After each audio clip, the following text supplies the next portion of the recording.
রাধে কৃষ্ণ বন্ধুরা, কেমন আছেন আপনারা? আশা করি সবাই ভালো আছেন। আজকে আবার একটা নতুন ভিডিও নিয়ে হাজির হয়ে গেছি। ভিডিওটি শেষ অবধি দেখার অনুরোধ রইল।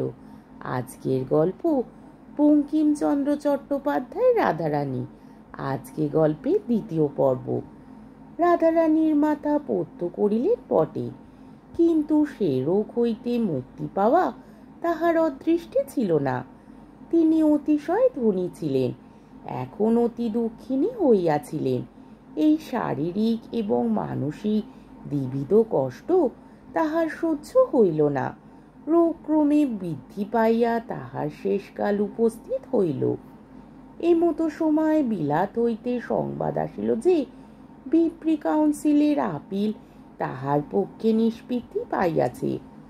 তিনি আপন সম্পত্তি পুনঃপ্রাপ্ত হইবেন, ওয়াসিলাতের টাকা ফেরত পাইবেন এবং তিনি আদালতের খরচা পাইবেন।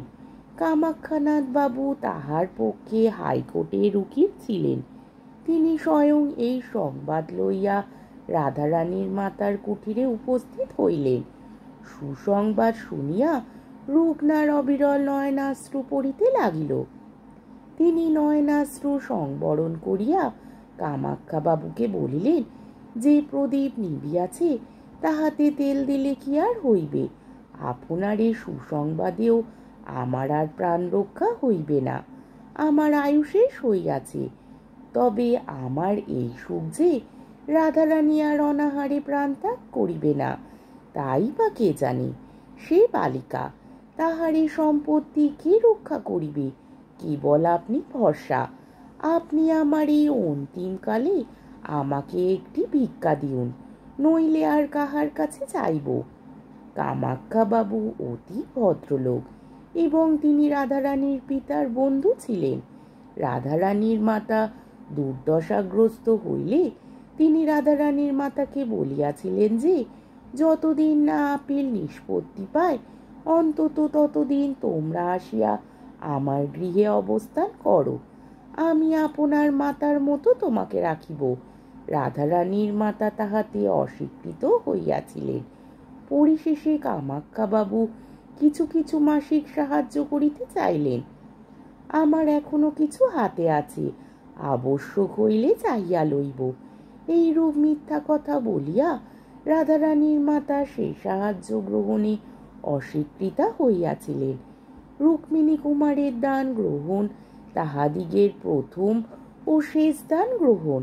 কামাক্ষা বাবু এতদিনে বুঝিতে পারেন নাই যে তাহারা এইরূপ দুর্দশাগ্রস্ত হইয়াছেন। দশা দেখিয়া কামাক্ষা বাবু অত্যন্ত কাতর হইলেন।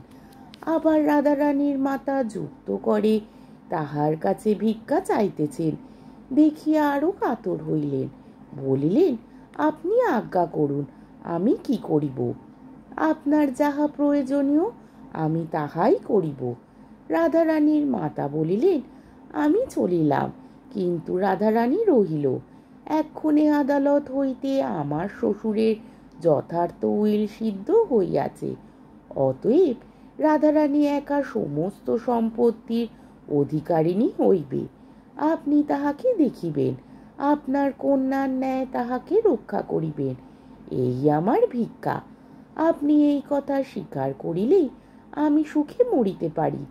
কামাক্ষা বাবু বলিলেন, আমি আপনার নিকট শপথ করিতেছি, আমি রাধারানীকে আপন কন্যার অধিক যত্ন করিব। আমি কায়মনোবাক্যে এ কথা কহিলাম, আপনি বিশ্বাস করুন। যিনি মুমূর্ষ তিনি কামাক্ষা বাবুর চক্ষের জল দেখিয়া তাহার কথায় বিশ্বাস করিলেন। তাহার সেই শীর্ণ শুষ্ক অধরে একটু আহ্লাদের হাসি দেখা দিল। হাসি দেখিয়া কামাক্ষা বাবু বুঝিলেন ইনি আর বাঁচিবেন না।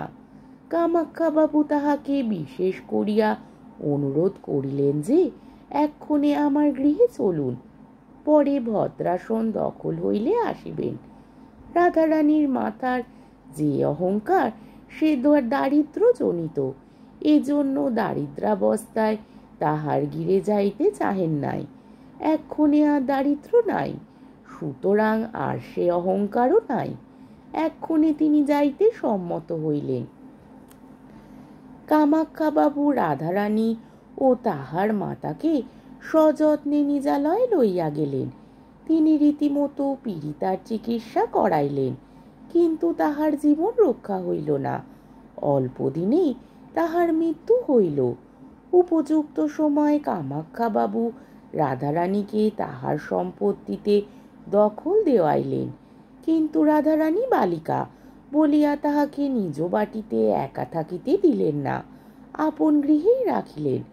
কালেক্টর সাহেব রাধারানীর সম্পত্তি কোর্ট অফ অর্ডার্সের অধীনে আনিবার জন্য যত্ন পাইলেন, কিন্তু কামাখ্যাবাবু বিবেচনা করিলেন, আমি রাধারানীর জন্য যতদূর করিব সরকারি কর্মচারীগণ ততদূর করিবে না।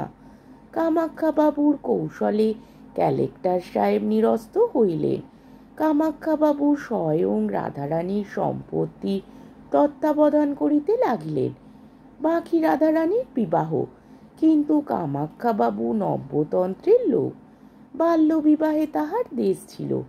তিনি বিবেচনা করিলেন যে রাধারানীর বিবাহ তাড়াতাড়ি না দিলে জাতি গেল মনে করে এমতো কেহ তাহার নাই।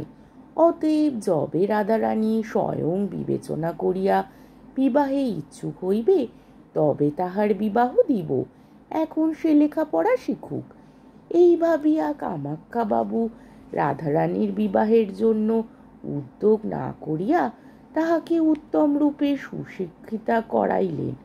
5 বৎসর গেল। রাধারানী পরম সুন্দরী ষোড়শী বর্ষীয়া কুমারী, কিন্তু সে অন্তঃপুর মধ্যে বাস করে। তাহার সে রূপরাশি কেহ দেখিতে পায় না। এক্ষণে রাধারানীর সম্বন্ধ করিবার সময় উপস্থিত হইল।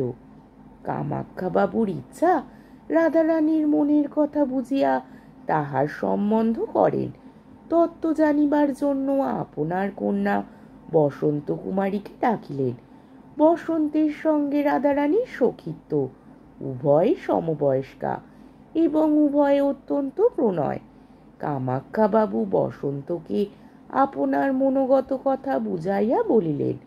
বসন্ত সলজ্জভাবে অথচ অল্প হাসিতে হাসিতে পিতাকে জিজ্ঞাসা করিল, রুক্মিণী কুমার রায় কেহ আছে?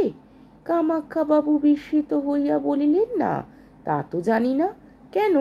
বসন্ত বলিল, রাধারানী রুক্মিণী কুমার ভিন্ন আর কাহাকেও বিবাহ করিবে না।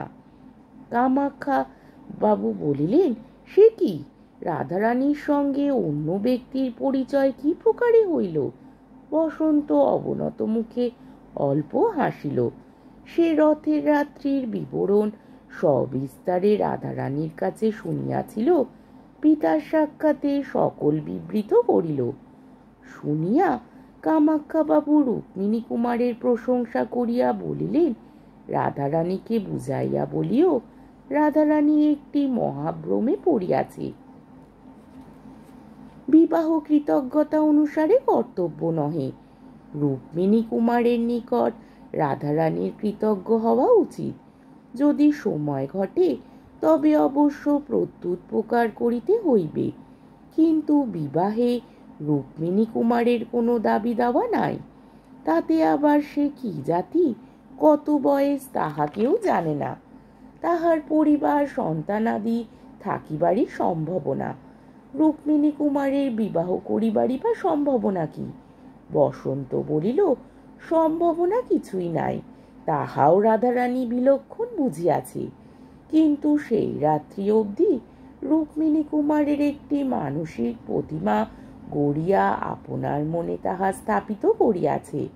যেমন দেবতাকে লোকে পূজা করে, রাধারানী সেই প্রতিমা তেমনি করিয়া প্রত্যহ মনে মনে পূজা করে। এই 5 বৎসর রাধারানী আমাদিগের বাড়ি আসিয়াছে। এই 5 বৎসরে এমন দিন প্রায় যায় নাই যেদিন রাধারানী রুক্মিণী কুমারের কথা আমার সাক্ষাতে একবারও বলে নাই। আর কেহ রাধারানীকে বিবাহ করিলে তাহার স্বামী সুখী হইবে না।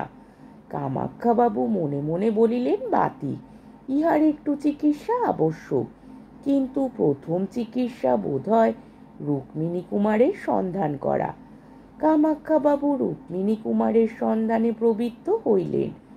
স্বয়ং কলিকাতায় তাহার অনুসন্ধান করিতে লাগিলেন। বন্ধুবর্গকেও সেই অনুসন্ধানে নিযুক্ত করিলেন। দেশে দেশে আপনার মক্কেলগণকে পত্র লিখিলেন, প্রতি সংবাদপত্রে বিজ্ঞাপন দিলেন। সে বিজ্ঞাপন এইরূপ: বাবু রুক্মিণী কুমার রায়, নিম্ন স্বাক্ষরকারী ব্যক্তির সঙ্গে সাক্ষাৎ করিবেন, বিশেষ প্রয়োজন আছে। ইহাতে রুক্মিণী বাবুর সন্তোষের ব্যতীত অসন্তোষের কারণ উপস্থিত হইবে না, শ্রী ইত্যাদি। কিন্তু কিছুতেই রুক্মিণী কুমারের কোনো সন্ধান পাওয়া গেল না। দিন গেল, মাস গেল, বৎসর গেল, তথাপি কই রুক্মিণী কুমার তো আসিল না। ইহার পর রাধারানীর আর একটি ঘোরতর বিপদ উপস্থিত হইল। কামাখ্যাবাবুর লোকান্তর গতি হইল। রাধারানী ইহাতে অত্যন্ত শোকাতুরা হইলেন, দ্বিতীয়বার পিতৃহীনা হইলেন মনে করিলেন। কামাখ্যাবাবু শ্রাদ্ধাদির পর রাধারানী আপন বাটিতে গিয়া বাস করিতে লাগিলেন এবং নিজ সম্পত্তির তত্ত্বাবধান স্বয়ং করিতে লাগিলেন। কামাখ্যাবাবুর বিচক্ষণতা হেতু রাধারানীর সম্পত্তি বিস্তর বাড়িয়াছিল। বিষয় হস্তে লইয়াই রাধারানী প্রথমেই 2 লক্ষ মুদ্রা গভর্নমেন্টে প্রেরণ করিলেন। তৎসঙ্গে এই প্রার্থনা করিলেন যে এই অর্থে তাহার নিজ গ্রামে একটি অনাথ নিবাস স্থাপিত হোক, তাহার নাম হোক রুক্মিণী কুমারের প্রাসাদ। গভর্নমেন্টের কর্মচারীগণ প্রস্তাবিত নাম শুনিয়া কিছু বিস্মিত হইলেন, কিন্তু তাহাতে কি কথা কহিবে? অনাথ নিবাস স্থাপিত হইল।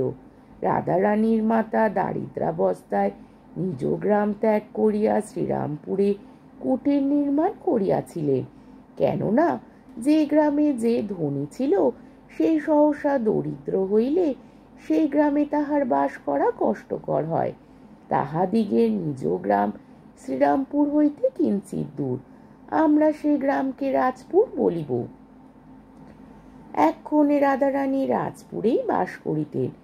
অনাথ নিবাসও রাধারানীর বাড়ির সম্মুখে রাজপুরে সংস্থাপিত হইল। নানা দেশ হইতে দীন দুঃখী অনাথ আসিয়া তথায় বাস করিতে লাগিল। 2-1 বৎসর পরে একজন ভদ্রলোক সেই অনাথ নিবাসে আসিয়া উপস্থিত হইলেন। তাহার বয়স 35-36 বৎসর। অবস্থা দেখিয়া অতি ধীর, গম্ভীর এবং অর্থশালী লোক বোধ হয়। তিনি সেই রুক্মিণী কুমারের প্রাসাদের দ্বারে আসিয়া দাঁড়াইলেন। রক্ষকগণকে জিজ্ঞাসা করিলেন, এ কাহার বাড়ি? তাহারা বলিল, এ কাহারও বাড়ি নহে, এখানে দুঃখী অনাথ লোক থাকে, ইহাকে রুক্মিণী কুমারের প্রাসাদ বলে। আগন্তুক বলিলেন, আমি ইহার ভিতরে গিয়া দেখিতে পারি? রক্ষকগণ বলিল, দিন দুঃখী লোকেও ইহার ভিতর অনায়াসে যাইতেছে, আপনাকে নিষেধ কি? দর্শক ভিতরে গিয়া সব দেখিয়া প্রত্যাবর্তন করিলেন। বলিলেন, বন্দোবস্ত দেখিয়া আমার বড় আহ্লাদ হইয়াছে। কে এই অন্নসত্র দিয়াছে? রুক্মিণী কুমার কি তাহার নাম? রক্ষকেরা বলিল, একজন স্ত্রীলোক এই অন্নসত্র দিয়াছেন। দর্শক জিজ্ঞাসা করিলেন, তবে ইহাকে রুক্মিণী কুমারের প্রাসাদ বলে কেন? রক্ষকেরা বলিল, তাহা আমরা কেহ জানি না। রুক্মিণী কুমার কার নাম? কাহারও নয়। যিনি অন্নসত্র দিয়াছেন তাহার নিবাস কোথায়? রক্ষকেরা সম্মুখে অতি বৃহৎ অট্টালিকা দেখাইয়া দিল। আগন্তুক জিজ্ঞাসা করিতে লাগিল, তোমরা যাহার বাড়ি দেখাইয়া দিলে তিনি পুরুষ মানুষের সাক্ষাতে বাহির হইয়া থাকেন? রাগ করিও না, এখন অনেক বড় মানুষের মেয়ে মেম লোকের মতো বাইরে বাহির হইয়া থাকে, এই জন্যই জিজ্ঞাসা করিতেছি। রক্ষকেরা উত্তর করিল, ইনি সেরূপ চরিত্রের নন, পুরুষের সম্মুখে বাহির হন না। প্রশ্নকর্তা ধীরে ধীরে রাধারানীর অট্টালিকার অভিমুখে গিয়া তন্মধ্যে প্রবেশ করিলেন। আজকের পর্বটি এখানেই শেষ হলো।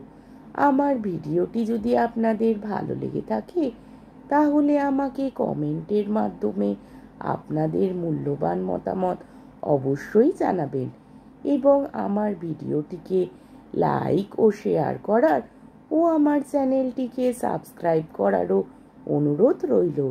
তাহলে আজকের ভিডিওটা এই অবধি। পরের দিন আবার এই গল্পেরই তৃতীয় পর্ব নিয়ে হাজির হয়ে যাব। ততক্ষণ পর্যন্ত আপনারা সবাই ভালো থাকবেন, সুস্থ থাকবেন, সাবধানে থাকবেন এবং আমার ভিডিওটি দেখতে থাকবেন। তাহলে আজকে আসি। রাধে কৃষ্ণ।